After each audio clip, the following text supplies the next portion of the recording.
Show your heart to me, your love, your fears, your passions. I wanna see what's going on beneath it all. Bare your soul, lose control, show it off, 'cause you give the world an image. David Shah, one of the most famous trendcasters all over the world. I am not at all. I'm. That's very nice of you, but I'm not. There are a lot of very clever people. 'Cause you give the world an image. So it's a very strange period in this moment, and for fashion system in particular, but everything is changing very fast in fashion and in other different worlds. For example, the hospitality, the world of drinks, food and beverage. Maybe people are more interested in different things than before.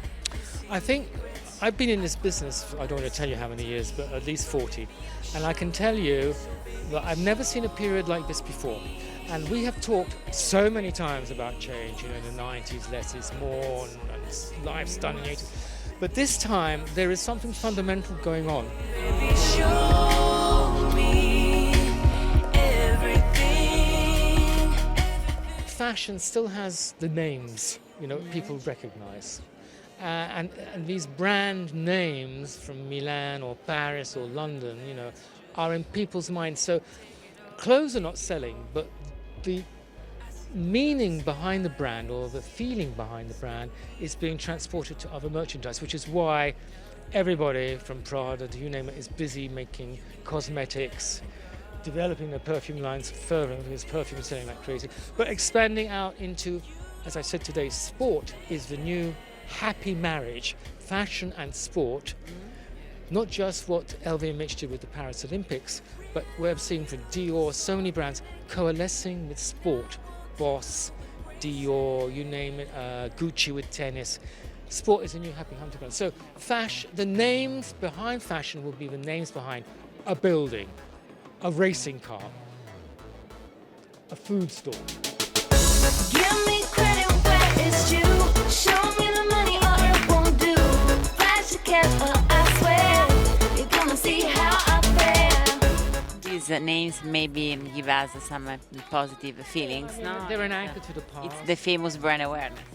It's the whole.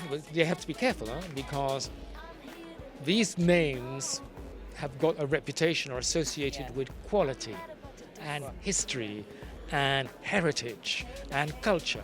But now the market is looking at them, because I have to say this, the prices being asked for branded high fashion are not sustainable. And for Europeans, there are a lot of rich people in the world. It's a world of inequality, but most middle-class Europeans like myself, who would happily buy a branded thing, are saying, I can't afford these kind of prices. All it takes is a camera to snap, snap. Everybody strike a pose and hold it, closer back to back. What can you tell us, David, about these new countries, the famous new great economy where all the brands, all the fashion system, all the luxury system is looking for example, India, and there was China some years ago now, South America, and a lot of different countries. What is the approach to fashion and to trends in general for this market?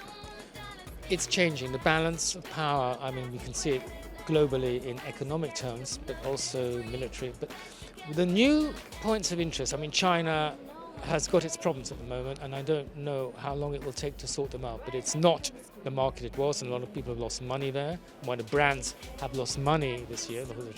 So the new markets are definitely the Gulf.